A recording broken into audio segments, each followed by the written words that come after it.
and I've got a whole bunch of questions, so thanks for sending them in. And we have now at this point at episode 4 gone through the first steps to get going on your personalized path. If you are new to this channel, then subscribe here, because by subscribing you're going to get a whole series of things, including a test to take, the Millionaire Master Plan test, which shows you exactly what your genius is, exactly which level you're at. And as you go through these questions, you'll notice that the people asking questions, now they've got more clarity on who they are and where they are able to get really zoomed in a way that is personal and natural for them. So let's get right into the questions. First question. This is from Alexandra Emery. Hi, Roger. Thanks again for a great video. My question is, I'm a chiropractor mechanic, Blaze, at yellow level. So that means that he is great at the people side, but really good at completing things. Since my work requires for me to be present at all times with my patients, I have difficulty envisioning the next level at performer, which is when you can work on your business instead of in it. Okay, so Alexandra, you are not alone. There are many people out there that are really struggling, like spending all their time with their clients and wondering, well, how can I grow further? So let me give an example with someone who I've worked with in Australia. His name is Matt Ryman. He is a physiotherapist. So very similar to chiropractors, you know, you actually make your money when you're actually meeting up with your clients. And he had exactly the same situation where my first question to him is, how can we actually get people to come to you because of your business as opposed to because of you personally, because of your time? And 3 things happened. The first thing that happened was we redesigned the business, which is called Elite Body Management, to be specifically targeted at, it turns out that his biggest clients were actually sports clubs, where the entire team would be coming to see him. So he's now got very packaged solutions for sports physiotherapy, for example, and at the same time, in order for him not to have to do the work himself, he changed his pricing. He actually doubled his rates. So as a result of that, people would then be, ones who wanted to see him would come see him, but he ended up actually having to take less hours on and make more money. But then it allowed him also to have a career pathway for others that he trained up to come on board. And he had people who's training up to be physiotherapists, people who's training up being masseuse on the sports massage side. In fact, as a result of the way we set up the program, where one of his biggest problems was bringing people on board, training them up, and then they were leaving, was that we said, well, how do we turn your biggest challenge into your biggest opportunity? And the way to do that is to basically turn it into a profit stream. So that meant instead of him just recruiting people in and training them up on the massage side, he created a massage school, and he charged people to be part of the massage school. And if they ended up working for him long term, then they get all sorts of benefits and credits coming back that way. Now, here's the key. Like, if all he was looking to do was to grow Elite Body Management, there's every possibility, because we ourselves, as we start building a business that allows us to step out of it, we ourselves jump back into it again. It wouldn't have worked if he himself didn't have a bigger goal, a bigger vision, which is why your future vision is so important. And if anyone's watching this and you haven't taken your future vision yet, go back to this episode and actually take the future vision, because by him doing that, that was a critical part where he said, well, you know what? While it's great having this this physio school and great having this physio business, what I'm really passionate about is future medicine. It's about where we are going personalized medicine.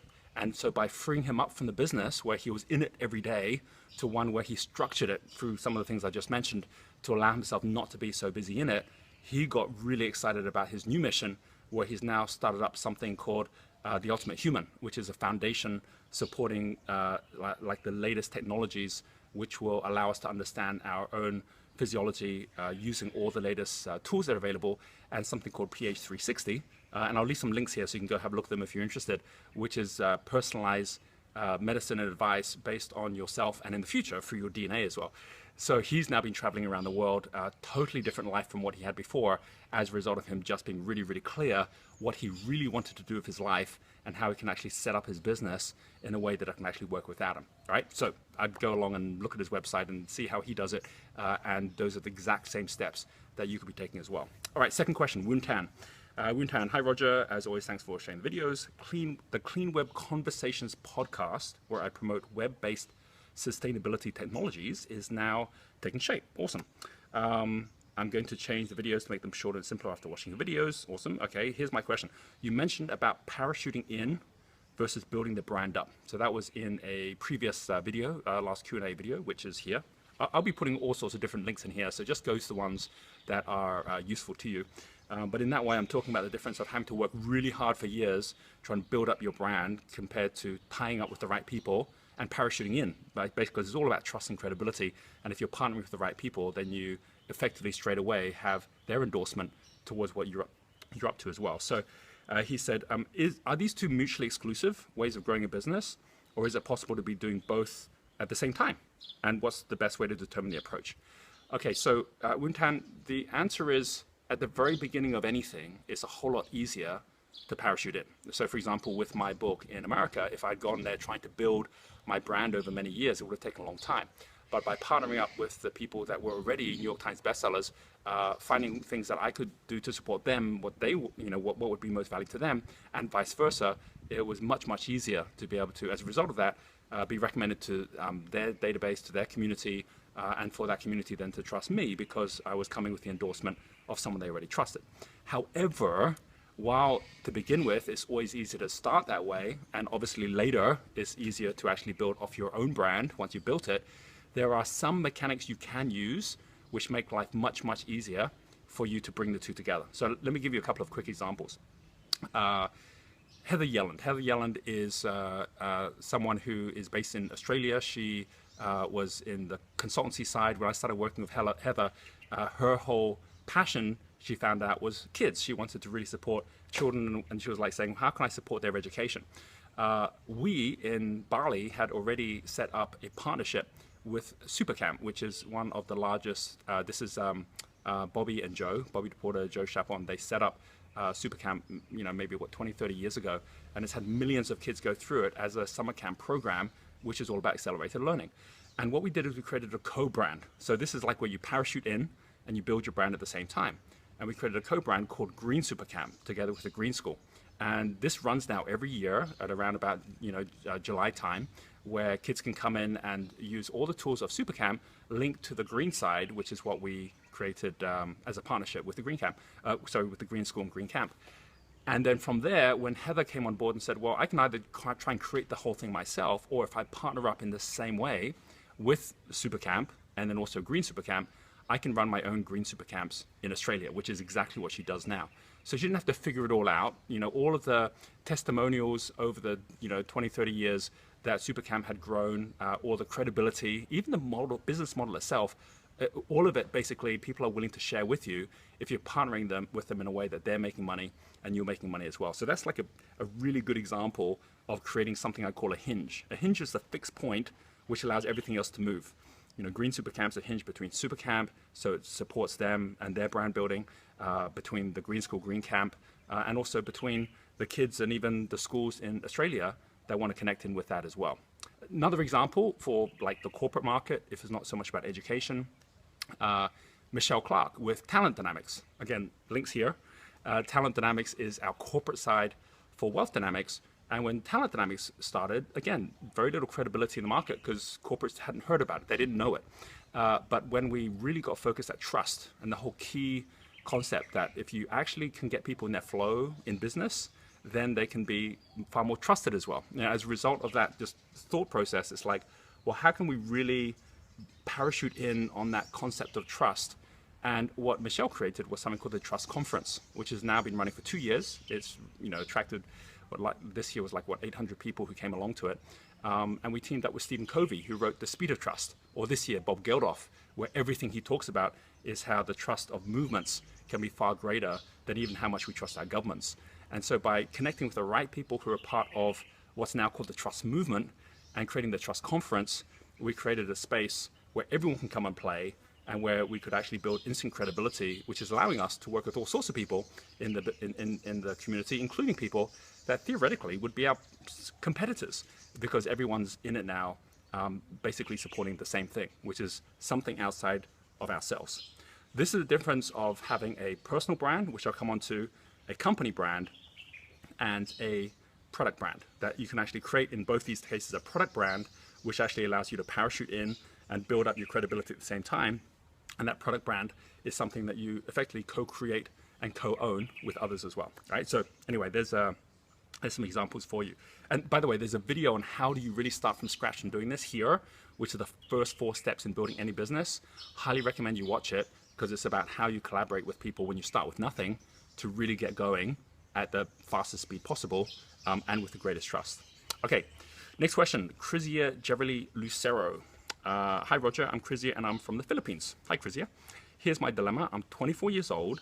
I'm running a business for 1 year now, and I'm living in a place where starting a business young is frowned upon by many townsfolk. Okay, so I understand many of you will be feeling quite alone trying to build your business right now, just like Crizia.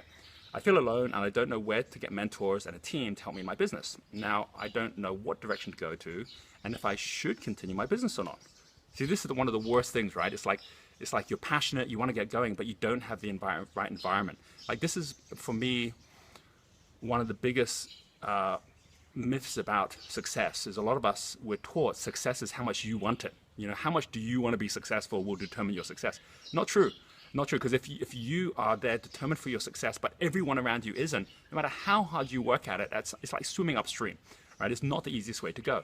So true success is not how much you want it, it's how much you're surrounded by people who want that success for you, right? So by you putting yourself in a situation where, of course, you need to want it yourself, but to be around a whole bunch of people supporting you can make a huge difference. So her question is,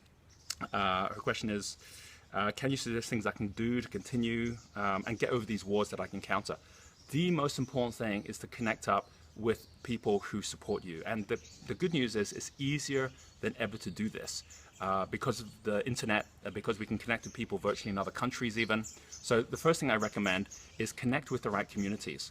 I mean, you know that with our community, with Entrepreneurs Institute and Genius U, you know, we've got now over 150,000 people who are part of our platform, and they're all supporting each other, right? So if you haven't been to that yet, here's the link, go to it, connect in with the others, and they'll be there to support you. The second thing is look for people within your own community locally as well. So an example, Monty Hook, who I just met this last weekend at our big conference we had in Bali, he's set up a company, which is an outsourced company called EasyVA. That's, here's the link here. And it is actually based in partnership with partners in Philippines, right? So it's right in your territory, Crizia. And he's doing more than simply providing work for people in the Philippines, providing outsourcing in all sorts of different areas for your business around the world. He's also supporting those in the Philippines to be able to grow their entrepreneurial spirit as well. So he's got a great community. Connect in with him, and you'll find that he then is also connected with many others in the entrepreneur community in Philippines as well. All right, next question, Beverly Hamilton. Just done the passion test and discovered, okay, so we have now partnered up with Chris and Janet Atwood, who created the passion test, and you can actually take it for free online on the link, which is below this video. So click on the video, go to the comments, or just before the comments in the description. I'll leave the link there. I've just done the passion test, discovered my passions fall into mainly summer, 40%, autumn, 40%, winter, 20%. So when you find out what your top 5 passions are, you can find out then how to align your life to your passions, because there's nothing worse than trying to work hard on a business or a job where you're not passionate. And the great thing about passions is every hour you work in your passions, you grow your energy, as opposed to every hour you're not, where you lose energy. So that's why some people get to the end of the day, and even though they're so busy, they're energized, while others, we get to the end of the day, or even lunchtime, we're exhausted already, right? It's so much to do with understanding what our true passions are, and staying away from things that aren't our passions by having other people to work with on that as well. So, question. My profile's creator, which is like spring energy, and I have a strong why in my life, but I have no passion elements, which are either water or wood.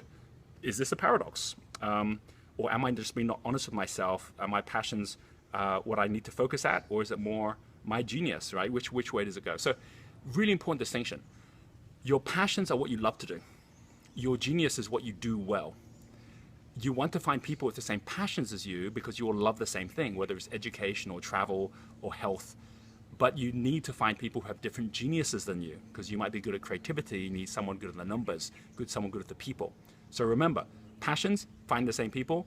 Talents or genius, find different people.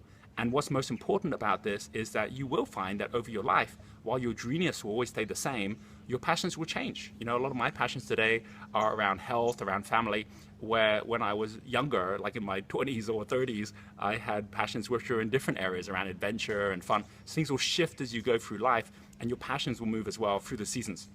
So be aware of that, and you can keep on taking the passion test again and again every couple of years, or even more often if you want to see how they're shifting with you as well. All right. So don't worry, Beverly. It's all about aligning the two together. Wayne Fox. I've got a few more here, and then I've got after a few of these, a couple of announcements I want to share at the end, which are quite exciting. Wayne Fox. Hi Roger, another great video. Thank you. Quick questions for you. In a creator profile, I'm a creator profile in the UK. Does this mean my plans will only work best when the UK is in spring energy? All right, so I talk about the seasons in some past videos, and you need to be tuned into the right season in order for you to really be successful. Also, how can we know what season a particular country is in? I'm assuming it's related to the economy. Okay, so let me start with the second part. How do you know what season a country is in? Because we all know when it feels like we're in a winter, like in the property market, or in our own industry. Like, one of the industries I'm involved in is the education industry. And the education industry has gone into this winter where suddenly people aren't so likely to shop at events as much. They're not so likely, to be paying for expensive programs. They're more likely to want free information, which is why I'm quite happy to give this for free. And they're also, and you're in this market, right? I mean, you're there getting educated, and your behavior has changed as well over this time, because our behavior has changed with the seasons, right? So knowing the seasons change is one thing. How do you know when a season's about to change? By seeing what season it's in, or seeing what season it just came from as a likelihood to see where it's going to go. So let me give an example, and then I'll answer the question. Property. If you go to England, for example, the property market has gone through this shift where it's actually gone from winter, and in the last 3 years, it's actually been in spring. You'll know it because the property market's been going up like crazy after the crash. And as it's gone up like crazy in the spring, it shifts. You can't keep on saying, well, I'll just buy hoping it'll keep on going up. At some point it's going to move. It's already shifting to summer. So what's the difference? The difference is in summer, it's not the people who are the first movers that actually make the money. It's the people that actually have got the right connections or partnerships to find the best deals, given that it's not all the deals that are the best deals. And it's when people are connecting far more. So an example of a dynamo creator, just like you, Wayne, is Simon Zucchi. So Simon, he set up the Property Investor Network in England. And that's great when people are looking for all the right deals. But now that people are looking to connect more effectively, and through the fast forward events that I run, he heard all about crowdfunding and said, right, that's the area I want to get into.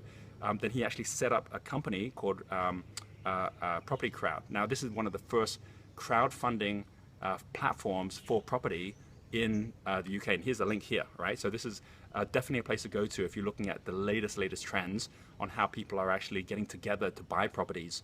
And this is going into blaze energy, going into summer energy, where people are saying, right, I want to connect up with others to get the best deals, as opposed to trying to figure it out for myself. So you can move with seasons, provided you're using your talent, your genius, to be able to do it.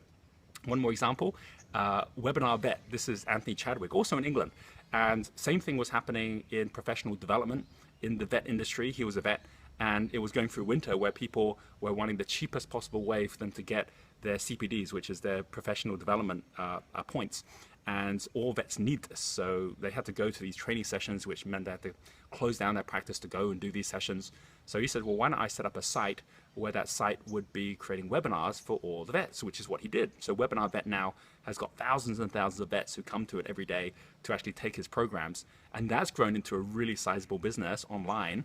But off the back of that, he found they were all looking to connect with each other, because again, it's moving through to the creative side now. And so as a result, they're all looking for the latest products, the latest ideas. So he set up, first of all, an international virtual conference, which you'll see on his site that he's created. And now looking at different products and the latest innovations like sensors and things for pets that people would be interested in getting involved in with new technology. So he will move with the times, but always be using as a dynamo, using his creative energy, just like a blaze would use their connection energy to shift with those seasons as well, right? So be aware of the seasons, but also be aware we all can have a part to play at every point of that. And same goes with our team building as well. Remember, teams will always go through 4 steps of a cycle. It would always start at the very, very beginning with form, and then it goes to storm, which is the fire energy, and then it goes to norm, which is normalizing earth energy, and then it goes to perform, which is the metal energy. So the leadership you have within the team needs to fit those 4 energies as well, and that means sometimes stepping back from leadership and letting the person who's the right natural energy take charge through that phase of development as well, right? So this is really about just staying tuned in to your natural energy and the natural frequency of the people around you as well. Okay, final question here. This is a question from Elizabeth. Elizabeth O. Hi Roger, your videos and Genius You is fab, awesome, brilliantly put together, thank you. I have one question. I've noticed on your site where members put together their circle of peers, so we have these Genius circles you can create, that 15 of the 16 examples of suggested personalities are men. Only Oprah for the women. Please can you add more girls on there, as it's a bit like the Tory cabinet right now. Otherwise, everything else is wonderful. Very good point, Elizabeth. We have a tech team, we have a design team that's setting everything up, adding things in there as well. Absolutely right. We need more women in there as well.